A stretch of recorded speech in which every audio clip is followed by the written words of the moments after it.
welcome, welcome. This is Discovering Creativity, and it's awesome to be with you. Thank you, Jayme, for being with us.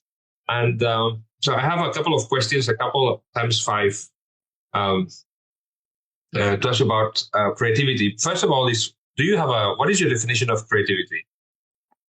That's it. We're starting with a big one, aren't we? Well, I'll answer in a roundabout way.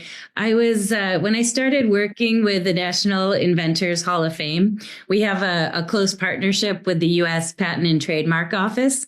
Yes. And as I was learning more about patents, I saw the requirements of a utility patent that focused on novelty, making something that's non-obvious and something useful. And so as soon as I saw that, Teresa Amabile's kind of classic definition came to mind. So I would say that I am a subscriber of novelty and usefulness, though some of the other takes on that, like originality and effectiveness, for example, also resonate. But more and more over the years, I'm really sold on that application and usefulness aspect of that originality. Yeah, well, the whole thing about something practical or useful is the discovery of value. And value is such a complex and interesting idea, because we're thinking about value over time, value to segments of people. Some people have, as I was interviewing, some people have been very touched by Ruth Knoller's definition of their, including attitude and knowledge as part of the equation, and evaluation. Evaluation, imagination, these are the words that they use: evaluation, imagination, attitude, and knowledge, and a bit of a combination of all those things. So it's just so interesting to see. The reason I'm asking this question is because I believe that our definition of creativity may change as we gain more information and as we focus on other things.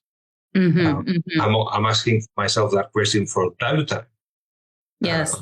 And the reason is because I want to figure out what would it take for me to persuade people or to convince people that it's something more than just the arts. Yes, no, absolutely. I mean, we've made some gains in this area and still have many miles to go. But I think that if you're looking at any sorts of lists about future skills and careers, et cetera, any good sources like World Economic Forum or, our favorite magazines, it certainly is at the top of the list. And I do think maybe even more in business that we've made more strides. I would say in education, there's still a lot more opportunity to look at how we can sort of expand our definition of creativity and not consider it something else on the list that we have to make time for. Yes. Yeah. What are some of the strategies for fostering creativity that you have found useful over the years in your different type of jobs, if that? Yeah, so LinkedIn's telling me I'm hitting 16 years, maybe this week, at the National Inventors Hall of Fame, and I'm so grateful that I can so explicitly use the degree that you and I pursued in our Masters in Creativity and Change Leadership. There's no day that goes by that I'm not tapping into sort of some aspect of that.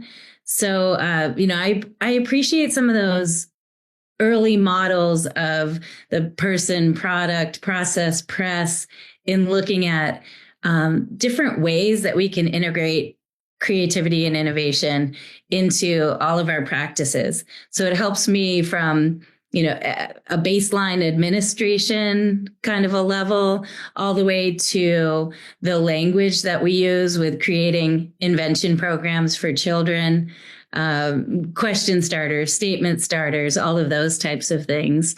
So we're really able to use that in all these different ways. Yeah, well, that's an interesting thing that you mentioned questions, because the moment you start asking, allowing students to, or people that go to museum to ask themselves questions, and that's the one of the ways to foster curiosity. I want to have an answer instead of us giving them all the answers. I mean, we have talked about this for years, but to what extent are we still looking at an educational system where more answers are given than questions? Yeah. And the whole interesting thing about this is that there are different types of questions. And there's some questions that help you learn.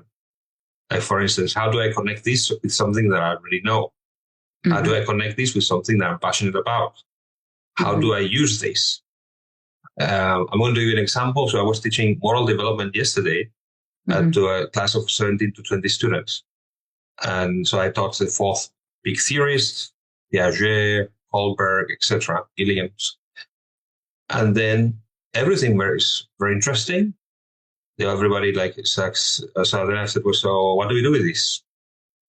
So now that we know this, so I asked them, so what are some of the ways that you can foster or help children develop in this area of moral values?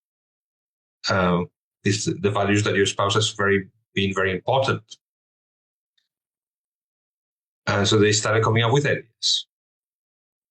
And they came up with some ideas, and they said, well, give me some examples. Explain this to me. How is it going to work? And I realized that we're doing a creative work because I just asked the right questions. So that's absolutely true. And it's, I always tell people it's almost difficult to not invite ideas and solutions when you start to ask those questions. So I'm a big fan of affirmative judgment tools, whether it's the LCOB, the likes, concerns, opportunities, and then kind of brainstorming those concerns. There's so many different tools like that. Sometimes I change them to match my own events. So when I ran a bubble fest, I said, like what floated, what burst our bubble, just kind of like inviting those types of things. But boy, when you clarify your questions, or you take your problems and challenges, like, how might we entertain people in that super long line that was leading out of the museum, next year when everyone shows up at the same time? So having those invitations. But if I can add on to that, I think, I spend a lot of time in science, and John Falk, who is really has led the Institute for Learning Innovation with Dr. Lynn Deerking. The two of them have really helped shape this free choice learning world. And it's kind of that out of school time, museums, libraries, aquariums. And Falk had identified that 95% of our science learning happens outside of the sort of formal education classroom. So 95%, that's huge. If you ask someone about their science experiences, a lot of times they will go and straight to telling you something about, a frog lab in high school, for example.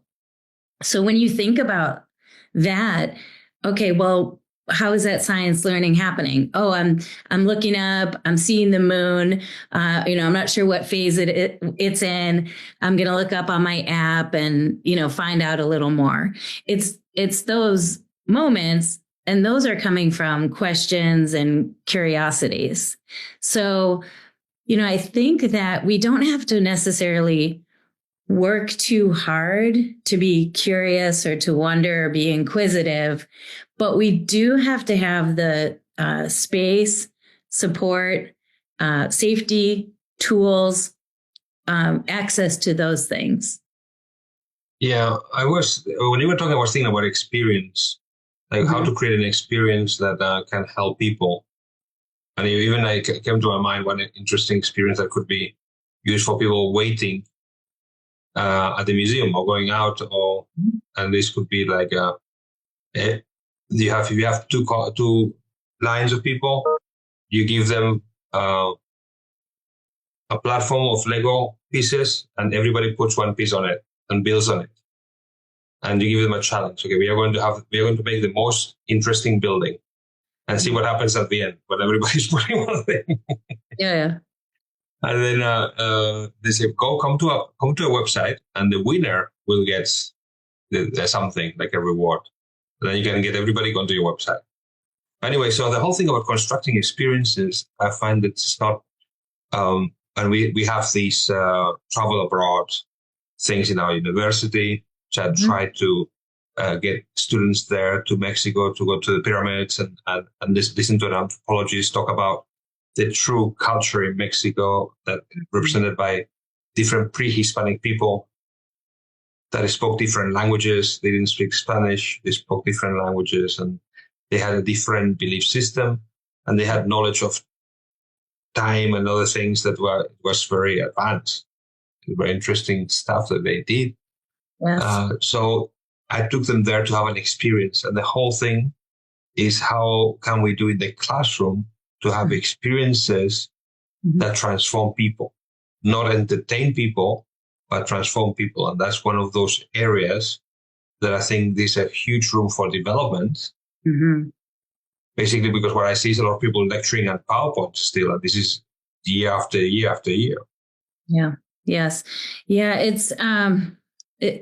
It's fascinating that we are still giving some of those basic messages that people learn by doing, and it's important to have hands-on engagement. Sometimes I, want to skip over to the next set of messaging, and then I'm sort of pulled back to center for that reminder.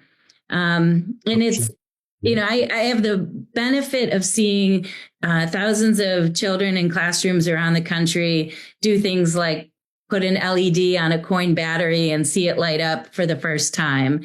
And there's some really visible aha moments with that.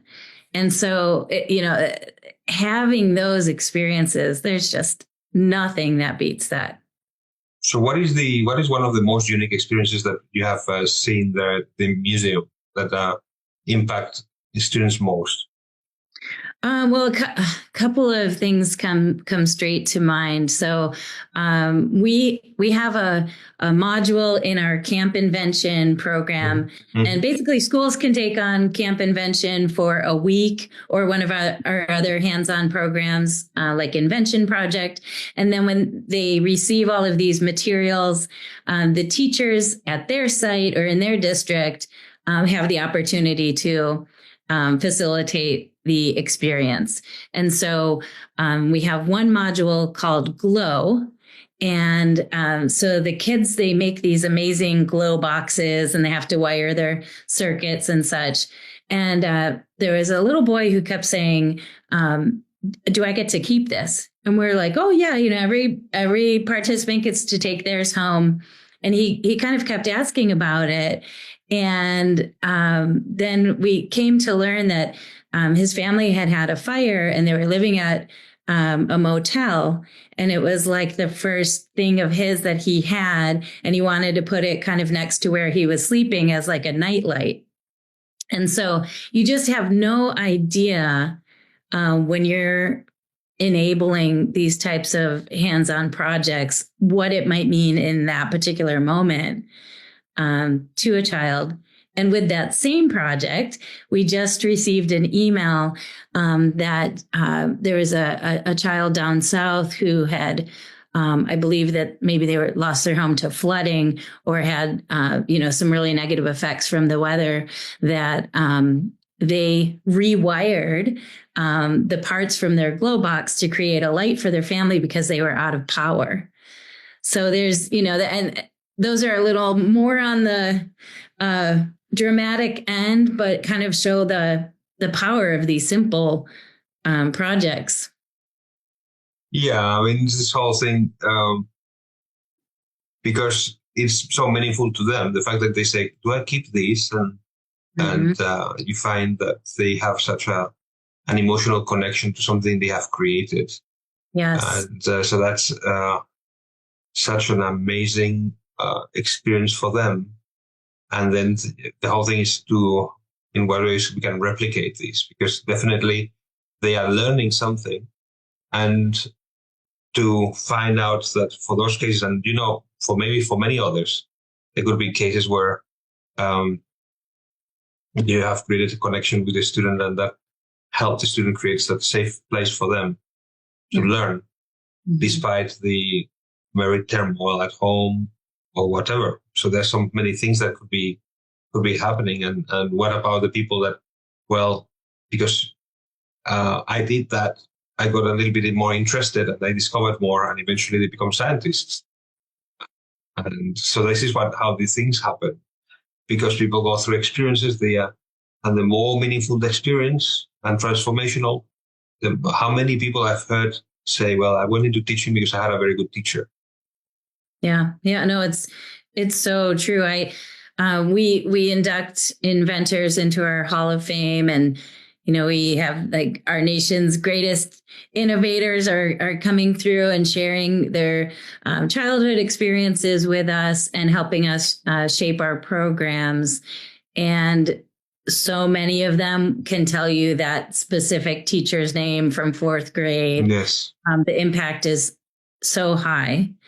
So, that is absolutely true. So many of them.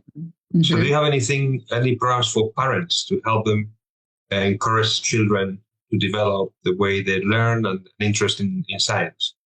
Yeah, well, thanks for asking. This is kind of my favorite topic. I love the intersection of science and creativity and families. And earlier today, I was talking with Jaap Hartson. He's the inventor of Bluetooth wireless technology. And he's just a really fabulous person, and lives in the Netherlands, and lets me practice my broken Dutch from my SEAL rehabilitation internship, which is maybe for another different podcast. But he was talking about just how important it is to have some of that device-free time. And he, definitely spends a lot of time in nature. And it's just really wonderful to hear directly, from someone who has enabled so much in our world of technology and communication and listening and, everything Bluetooth enables, to have that focus and be able to share those words directly. So, I think that a lot of our inventors, they themselves had parents who would let them kind of make a mess at the table. I remember Don Bateman, who made the global proximity warning system, talking about how like his mother was so tolerant of what projects he was working on and leaving things out. There's a lot of stories about small fires in the kitchen and just some things like that. And I think that obviously we want to keep the fires down, but allowing for a little bit of space of more healthy risk taking and exploration, experimentation, and then that those longer term projects that you can sort of build some of that, grit and persistence and those qualities, that's resilience. Yeah. And that's something that, is can be really challenging. But that's, for families these days, for parents to try to follow their children's curiosities and interests and maybe pave a little way ahead of them, but also not do it for them and make that path too clear and easy, so that there is learning in the journey as well. So it's a dance, like what's going to lose them and turn them off and, make them, kind of dampen their spirits. And then on the flip side, what can you do to try to create a longer runway? Yeah, this whole thing about challenge Mm-hmm. How something is challenging enough, not too challenging, not too difficult, and also to give some hints so that they can grow slowly. That's part of the Vygotsky model of education. Yeah, and it's Mm-hmm. just very exciting. When you were talking about these fires in the kitchen, it reminded me of Richard Feynman, and in the book called "Learning for the Sake of It" or something like that. Learning for the sake of it. Uh-huh. He mentioned how his parents brought him up, and he said that yeah, he burned some towels or something, Mm-hmm. and the mother found out, and so they asked the mother, so what do you think about your child behaving this way? And she said that's just a small price to pay for him to develop an interest in science. Wow. Yeah. So Yep. she had a different perspective, Mm-hmm. and hopefully those towels were not too expensive. but there's this whole thing about the risk taking and understanding what it takes. The type of uh, we talk about idea. Say this is how connections are made. We're talking about idea support by Goran Ekval in terms of creative climate. Creative climate. You go to a place, and so what is the creative climate in a family for creativity? Mm-hmm. And I think it's not only idea support; it could be experience support. Mm-hmm. How do you support the new experience from children when they do something and tell them keep trying, or you don't bring stop doing that, stop experimenting, stop trying things, and Mm-hmm. very soon they lose any interest. Yeah. So to keep the fire going inside people's hearts, children's hearts, and then so they have you can build a passion. So one of the things I learned from and this is so interesting from Kobus, is someone from South Africa.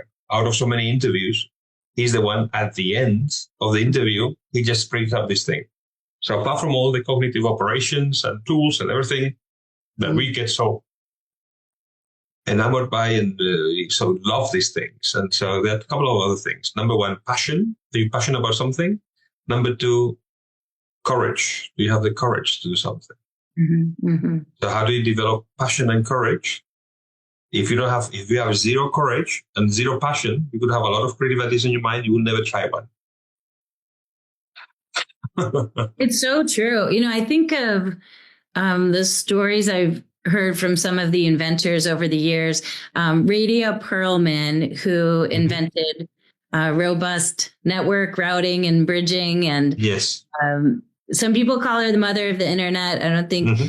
she's not a fan of this particular term, but she's just really incredible, and talks about how when she first had presented some of her ideas, they kind of hushed her down at a conference and were like, "Oh, no one cares about that aspect of Ethernet anymore," and kind of wrote it off. But then someone came and talked to her afterwards, and she tells this story that when she had kind of that breakthrough moment of the invention, I think her boss was going on vacation, and it was long before our bosses were sending us all kinds of texts and messages and whatnot. They would actually go on vacation, and so she was saying that she solved the challenge so quickly and had extra time on her hands before her supervisor came back, that she ended up writing this like amazing poem about her invention. And then it got put to classical music, and she's an amazing piano player. So, imagine, right, if maybe she didn't have the courage to continue to speak on her idea, and she allowed that one conference session to discourage her, for example. There's all these little moments where sometimes it's one conversation, or sometimes it's 100, but courage and confidence and willingness for risk taking is so critical. Yeah, I think we are social beings, and when you go to a conference and everybody seems to be against what you bring, if you trust the expertise of the room, it's very easy to start doubting yourself. And the moment you have another voice saying, in fact, you are after something very important, very interesting, and very unique, and maybe because of how threatening and big this sounds, people are rejecting it. But it wouldn't be the first time. You see, the whole thing about expertise is that a very dangerous thing, expertise. Because expertise, what it says is that I'm very good at something about the past. Yeah. It's not something about the future. I'm not telling you I'm an expert in what could be. I'm an expert in what has been. Yes. Yes. So to have experts define the future is a very dangerous thing because they live in the past. Yeah. So they're going to tell you cannot be done. We tried that before. I've seen that in some of the few facilitation things that I've done in my life. How experts will come and say, yeah, seen that, done that, seen that, didn't work. Yeah, but when did you try it? How did you try it? And why did it work? And can you give me some story? And maybe now it's different because it's a different nation, a different group of people. And what are some of the changes you can make in order to make it work? So there are a lot of other ways to think about it. In any case, the interesting thing about expertise is that there are a lot of things that underdeveloped. That's what I've seen when I go to see the doctor. I see underdeveloped. A lot of things, and so I have one person from our creativity program that went to work with surgeons, and he did the creativity minor. So they asked him, "So would you like to give us some feedback on these things that we are doing as surgeons?" And they made some changes to the protocols thanks to his thinking, because he was only asking, "So why are we doing this, and how can we do it better?" Yes, it's right now we have a collegiate inventors competition going on in Alexandria, Virginia. We host the competition, and they're at the USPTO right at this moment. And some of the inventions that are entered are biomedical innovation. So I've seen they still in some hospitals are using like real leeches to draw blood, and in certain emergency situations. And this one team made a mechanical leech, for example. So many fascinating biomedical innovations. So for those out there that have that bend towards engineering and science and STEM, but also kind of like that business aspect and entrepreneurship, it's such an exciting arena because you can walk into any hospital room, any hospital office, and probably in about a half hour identify at least 20 challenges or more. It's just ripe with opportunity. Yeah. And if you look at like the infection rate after surgeries and things, like that's another arena. I mean, it can't get enough attention fast enough, honestly. Yeah, and I think people are so busy. If you have to do so much of the work, how can I be thinking about the work? Yeah. Oh, yeah. It does take that outside perspective, and there's just some really beautiful practices in ethnography. So if you draw from design thinking, creative problem solving, ethnography, you draw from all of these resources and then some of that content expertise, and you can really, look at things through a unique lens. Yeah. So have you received any emails or letters from people that have been through any of your science experience and they have been transformed by it, and they tell you to what extent they were meaningful to them? Yeah. Yes. On a really simple personal note, recently my son is 14, And his best buddy from soccer applied for high school and wanted to get into the STEM program. Mm-hmm. And he wrote this beautiful essay about some of his experiences at our house. And oftentimes I'm bringing, I have like these little take apart robots and different things that I'm trying out for programs. And it made kind of putting those safety glasses on and those screwdrivers and opening up a bot and seeing the electronics, made such a big impact on him. So, in my own life, which is my work is who I am. And so it all kind of blends together. There's that, but on a little bit grander of a scale in terms of how kind of going through a couple of years of Camp Invention. I mentioned earlier that I was talking to Jaap Hartsen, inventor of the Bluetooth. And when he was inducted some years ago, we had at the same time a contest for our camp participants called the Mighty Mind Contest. And a young woman named Landry had won that, and she got to come to induction. And so, it's a beautiful sort of black tie event and a grand ceremony. But around that event, we also do some little side things. Like, for example, we'll do some smaller interviews with some of the inventors. Well, we had Landry take apart a VCR with Jaap Hartsen, and they just had this really natural dialogue while they were investigating.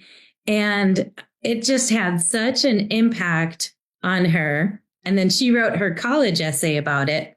And we're all going to the summer learning conference, and we're going to bring Jaap and Landry, who's now a college student herself. She was, I think, 10 at the time, who she turned down a scholarship to an amazing university. I won't, this is her story to tell, so I won't name names, but to go to another university that allowed her more freedom to create software and make inventions and really kind of be who she is and be able to put the pieces together in her own unique ways. So she's going to get to share that next month on a panel with Jaap. And he, in turn, has expressed, I'm just here in the Netherlands. I'm an academic. I'm doing all of these things, but I'm not, he's not necessarily realizing how something as simple as taking a VCR apart alongside, this young student could change the trajectory of her studies and her career and life. So it's really sweet on both sides to see the power and the possibility. Yes. Mm-hmm. It's just this brings me to the concept of readiness. So in child development, and I'm amazed at how often we ignore this. Mm-hmm. We're talking about asking things that are too difficult for a child to do. Yeah. So that can bring some sort of learned helplessness. I cannot able to do it. I'm not able to do this. And maybe they believe that I will never be able to do this. Mm-hmm, mm-hmm. But if you do something too easy, then it gets boring. Yeah. For some at certain ages. So bringing certain type of challenge where the kids are ready. So that certain times maybe through the life of children and adolescents where experience become more meaningful because they are more open to feeling the importance is a hard connection to the subject. Mm-hmm. So that's how you create a passion. By enabling people to have a hard connection to the subject. That's why we're talking about experiences. It's not frivolous activities. Yeah. This is the real thing. A very meaningful experience can transform a child because you are connecting to the heart of the person and the interest, the intrinsic motivation. Mm-hmm. So I'm just thinking about to what extent there's a huge amount where maybe you have thought about this. There are a lot of opportunities open to all of us to come up to start designing meaningful experiences for our students. Mm-hmm. Okay, that combine a practical need, with a technological answer. So my objective is not necessarily to create the technology, is to use the technology for another purpose. Yeah. Yes. That is yeah. I wake up every morning thinking about this. So we create curricula that has to range, like the same piece of curricula ranges for K through 6, for example. And within this one piece, we will differentiate and say, for primary students, allow them to do this, or maybe give them one parameter. For intermediate students, challenge them to do X, Y, Z, and have them record the trajectory, for example. So, you have to take the same piece and make it accessible to all. You have to make sure that the person facilitating the experience, they might be a STEM lab teacher, but they also might be a music teacher, for example. So you pair, let's say, a teacher who, music does count heavily in STEM in my books for sure, but you pair someone that doesn't every day necessarily use all of the vocabulary you might find in a science module. And you want to make sure that they feel really confident, really comfortable, and that it's, that a positive growth experience for them as well. But as far as the children go, it's like sometimes I can see the kindergartners are just so excited to have unlimited tape. You have to really meet them exactly where they're at, and then make sure that you really open up the whole challenge or opportunity, that it can be leveled up to, any degree the student or child wants to take it.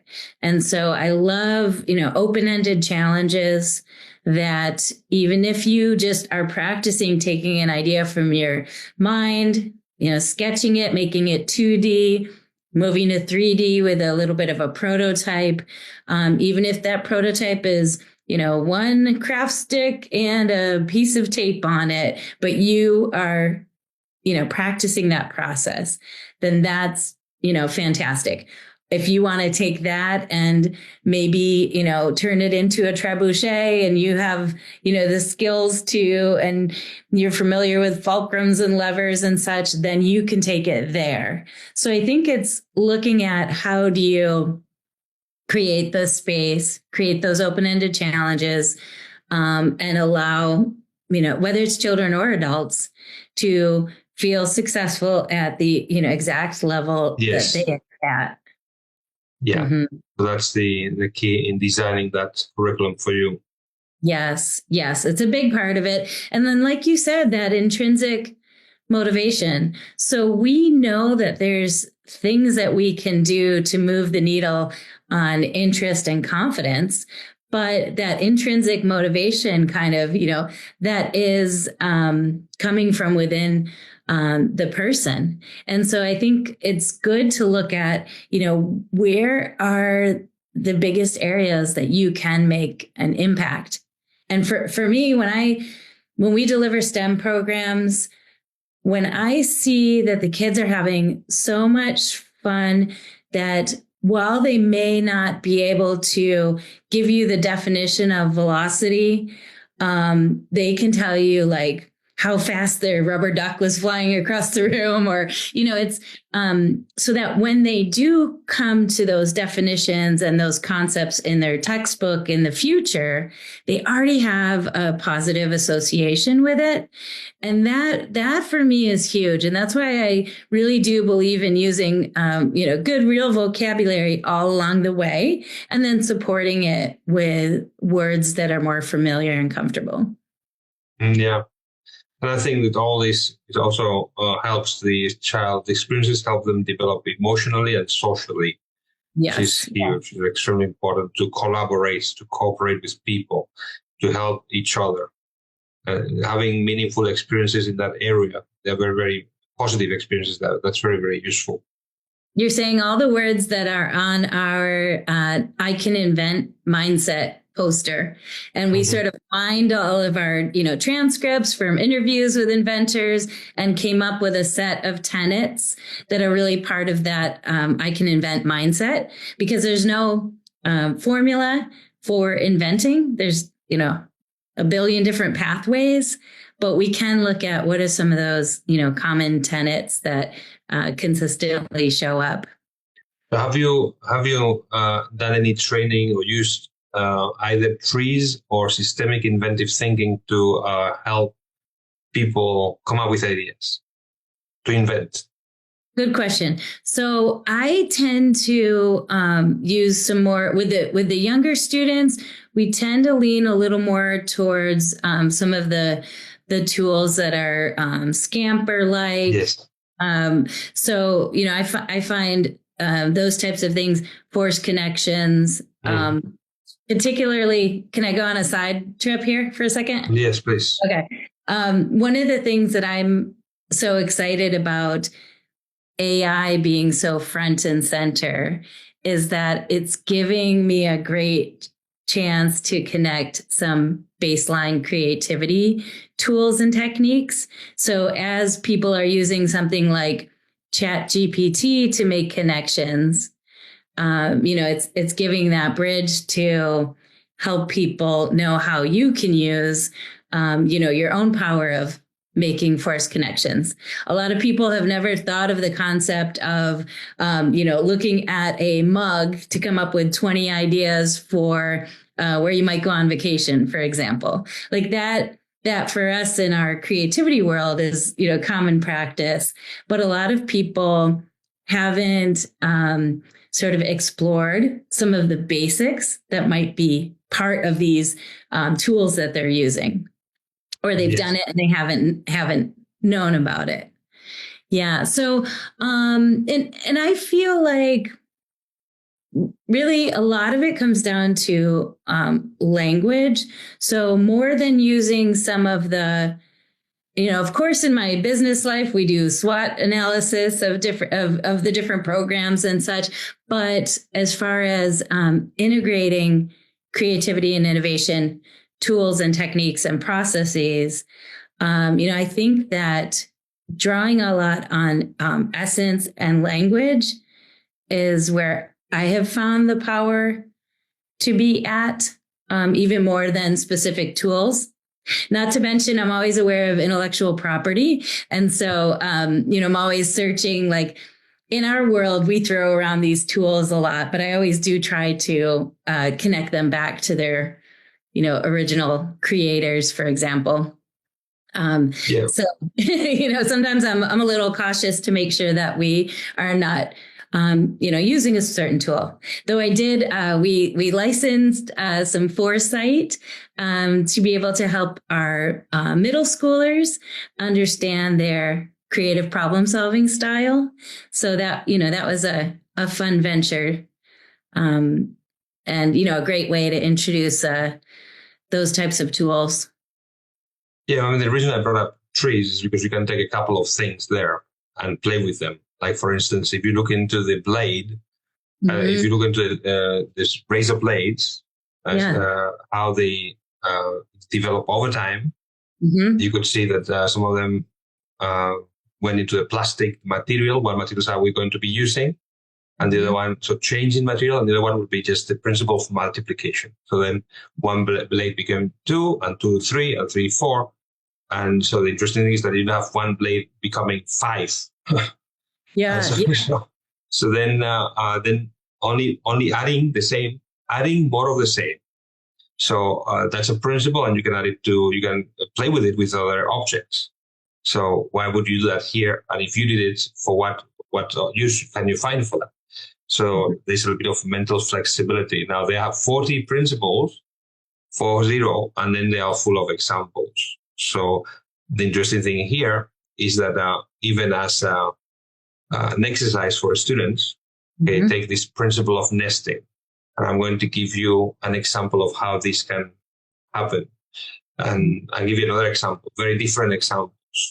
And then now, what are other examples you can think of? And so nesting is a very, very, it's very much used for if you want to organize stuff like Tupperware and boxes, so you put one inside the other, and so what are the things that you can for?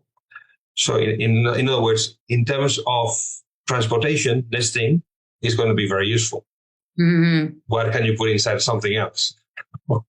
Yeah, well, you're getting me thinking. It's funny because I know exactly where the binder is on my shelf that has the trees handout from our studies. So yeah, it's, and I find myself, I have the Osborne and Parnes books here, and I find myself pulling them, all out and looking things up.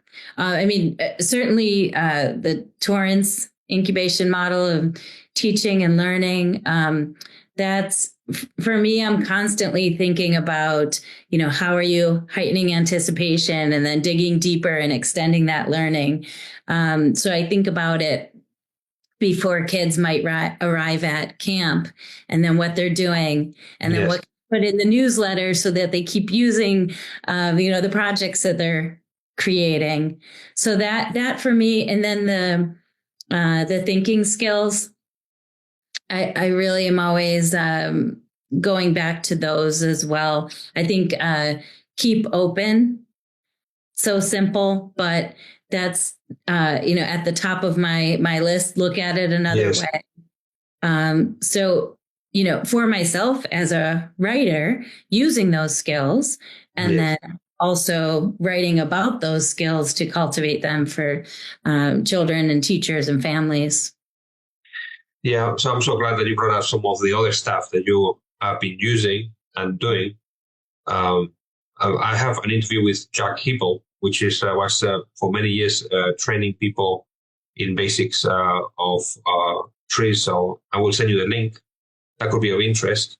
Yeah. But the whole thing here is to help as much as possible for children to develop that. The basic things is just openness to new ideas, flexibility, mental flexibility, resourcefulness. Mm-hmm. So, for instance, Scamper, one of the powerful parts of Scamper is put to other users. And put to other users is the center of resourcefulness. When you don't have money, you don't have this, which happens all the time. You don't have it. You don't have what you think you should have in order to solve it. So how can you solve it with whatever you have? Yeah. And a lot of people say that's thinking inside the box, which is what everybody's doing. So we need to foster that creativity instead of always thinking, oh, this is an excuse for me to do nothing because I don't have what I think I should have in order to solve it. Agree. Hector, like I've known you for a long time, and way back in the day when we were just babies going to grad school. Yeah. When I was doing hands-on science at that time, for me, it was, fun. And for the children, I could see it was great enrichment. What's changed for me over the last 2 decades is now when I watch what we're doing, it is empowering them with like survival skills. Yes. So, for example, I was at a school in Pennsylvania this summer, and I live in Northern California, so we are not strangers to wildfire smoke. But I was, had a different experience in Pennsylvania where we were getting smoke from Canada. And so I left actually really clear air in California that particular trip. And one of the challenges in the module I wrote was, which was based around, it was called Operation Hydro Drop. And kids were solving real world water challenges and thinking about different eco challenges. Yes. On this particular day, one of the children made a clean air device. And as I am seeing, like, okay, we're not going to be able to go out today at lunchtime. We have to stay inside and do our games inside. And this child is like building this.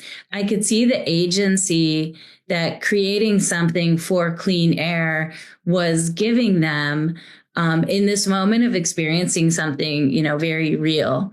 And so with our, whether it's our changing planet or the rate at which technology is adapting at this time, we're living in pretty intense times for a variety of reasons. So it's our responsibility to give these kids the tools and the agency to be able to solve the challenges that we have been part of, some of creating or contributing to, or we've inherited them and we haven't figured it out, or it's a whole new situation that has arisen. So, we have to shepherd that in for and with them, and also learn from them too. Yes. Yeah. So I think that you bring a very interesting point, which is designing something for something is very important for them at the moment, very relevant. Mm-hmm. So that can motivate them to, they have maybe a sense of urgency to think about something. Yeah. Yeah. And to know they can do something about it. Yeah. Yeah. Yeah. That's honestly what it all comes down to. And that's why I love this arena of innovation. It was, I got here an interesting way. I started down a marine science pathway, and, the whales and the dolphins kind of led me to the corals and invertebrates, and all of that ultimately kind of led me to people and science. And, I think that whether or not you are interested in science or consider yourself, kind of a science person, or it feels easy or challenging for you to understand some of the, science is constantly coming up in our news. It's part of our world. STEM is, yes. It's like we can't do anything without STEM. It's no longer about, are you going to become an engineer and go in the STEM pipeline? It's like, it's our world, right? So I think that having experiences that take down any intimidation factors, that remind you do have access to this. It's okay if you don't know what that term means. Even someone who's an expert in this area of science knows nothing about this area. I think it's just, that's what I love about innovation is it's this umbrella that gives us access to all of it. And it's all a learning curve. Yeah. Well, I think that we have covered a lot of ground. Mm-hmm. Thank you so much for this interview. And I'm going to now stop.